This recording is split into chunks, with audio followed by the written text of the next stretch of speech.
Hey Aquarius, welcome to your winter solstice reading, where we'll take a peek at things that you might want to keep an eye on over the next 3 months or so. So let's jump right in and start by pulling some oracle cards to see what energy is surrounding this reading. And the first card that we have out for you is consciousness, dark thoughts. Let's pull another and see what else is going on for my Aquarius collective. What's happening? Okay, you have two that came out. We have balanced spirituality and practicality, full moon in Pisces, and we also have full moon in Capricorn. The end of a tough cycle approaches. Woo, okay. So for my Aquarius collective, there seems to be a bit of darkness that has been surrounding you. And for this reading, that's kind of appropriate, right? Because the winter solstice really examines dark night of the soul, coming out of a period where it's cold, it's dark, and the days start getting longer, they start getting brighter, things start getting warmer.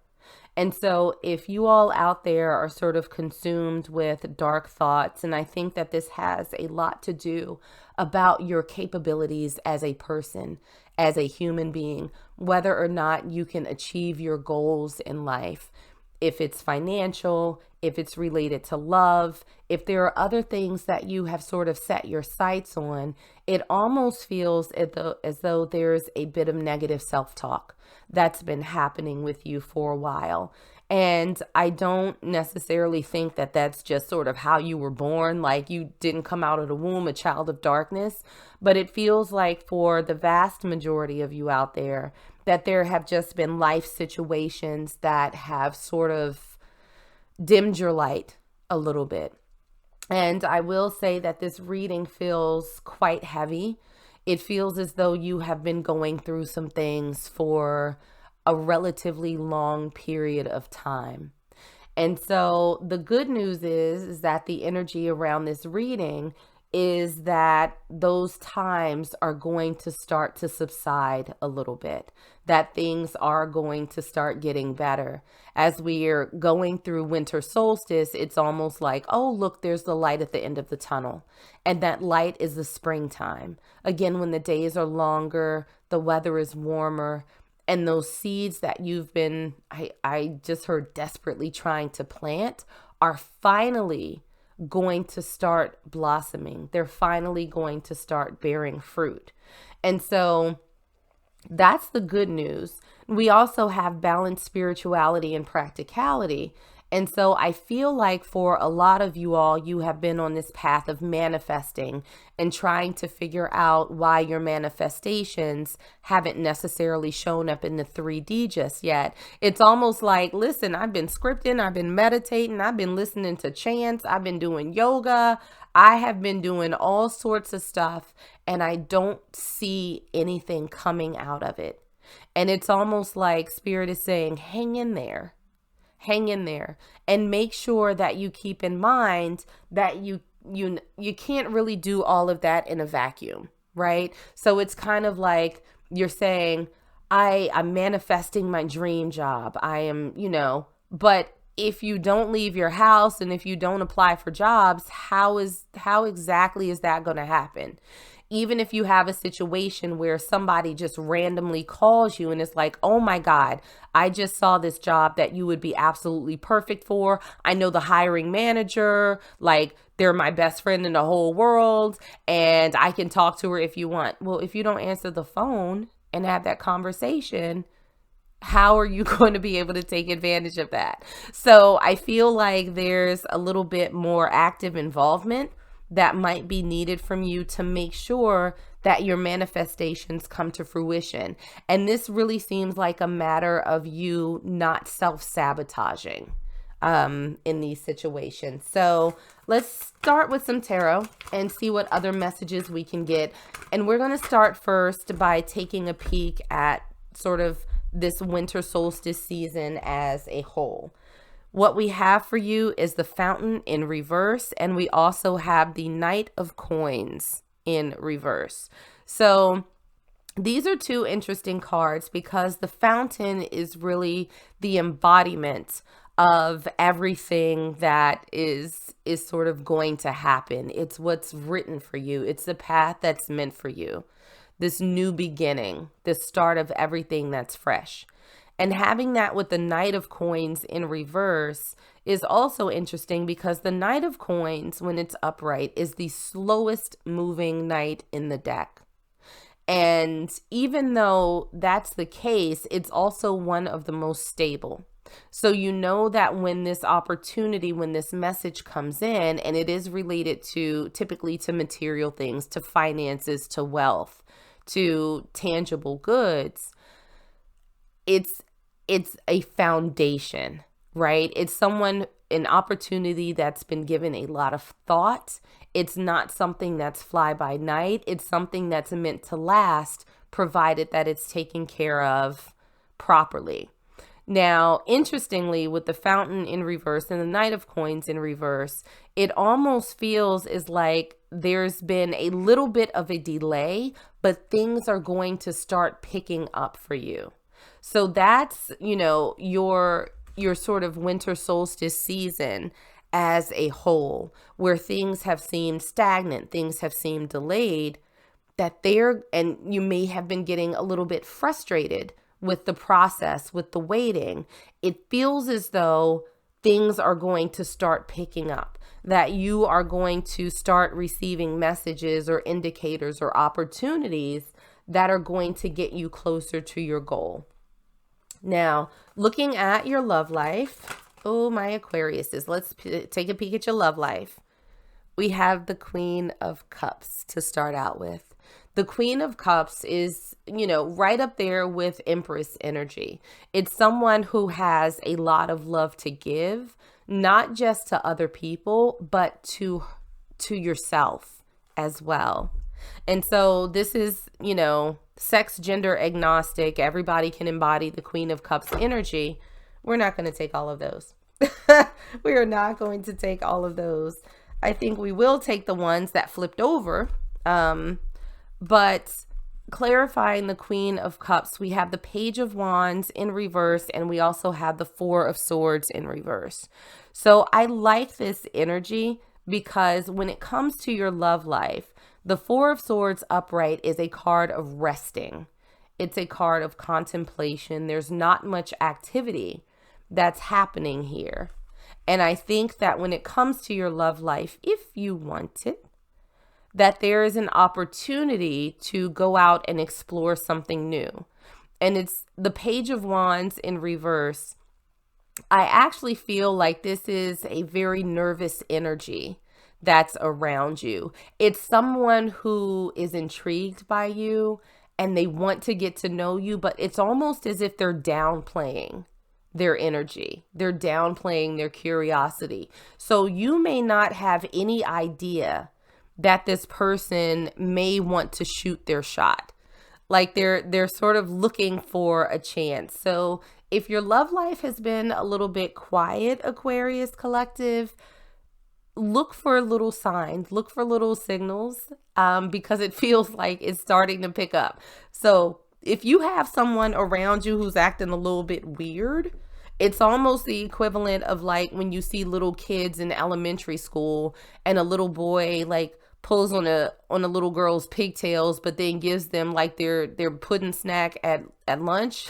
Like it's almost like they don't know what to do around you. They don't know how to act. So, just keep an eye out for weird acting people. Like, and by weird, it's like if they put seasoned salt on your face and they take a lick and they're like, yeah, I think you're tasty. That's not the type of weird that I'm talking about. If it's somebody who stutters over their words and can't really look you in the eye, they get to sweating and blushing and whatnot, that's the type of weird that I'm talking about. But if somebody tries to season you up for the tasting, run. Don't do it. Don't do it. So as far as your finances, let's see what we've got here. We have the Eight of Swords in reverse, clarified by the Empress. You are getting unstuck. So the Eight of Swords upright is someone who is sort of trapped in their own head. They think that they're stuck. They don't necessarily think that there are any options for them. They can't think of a way to move forward. But if they really sat down and used a rational mind, then they would realize that, their ties that are binding them, they're pretty loose. They can shake them off at any time. They can walk right out of this circle of swords. They can take the blindfold off. And so I think you're shaking off this energy where it's like, okay, there's a path forward. I know what to do. And you're ready to birth something new. You're ready to create a new experience for yourself. You are ready to nurture an idea or an opportunity that you may have sort of been thinking on for a while, that may have been floating around you, that you didn't necessarily pay a lot of attention to. But it feels like when it comes to your finances, there's going to be this aha moment. And it's like, okay, I'm ready to go. I'm ready to see where this can lead me. So if you've been having challenges with your money, understand that there's an opportunity that's coming towards you that you absolutely have the ability to nurture, but you're going to have to get yourself unstuck first in order to do that. And I think that that very much ties into all of these cards, right? With the dark thoughts. Don't talk yourself out of this. You have the capability, you have the know-how, you have the energy. You just have to make sure that you believe that for yourself. So finances, opportunities are looking pretty good for you. Now, challenges that you may encounter. We have the 9 of Wands in reverse. So the 9 of Wands, I think that there's going to be a little bit of residual fatigue.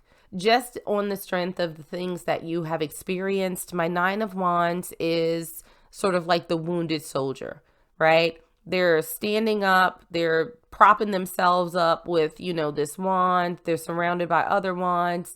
They got a bandage on their head. They're bleeding a little bit, but they're still standing. And so I think that this is just going to be a little bit of that residual energy that you have to shake off in order to be able to move forward.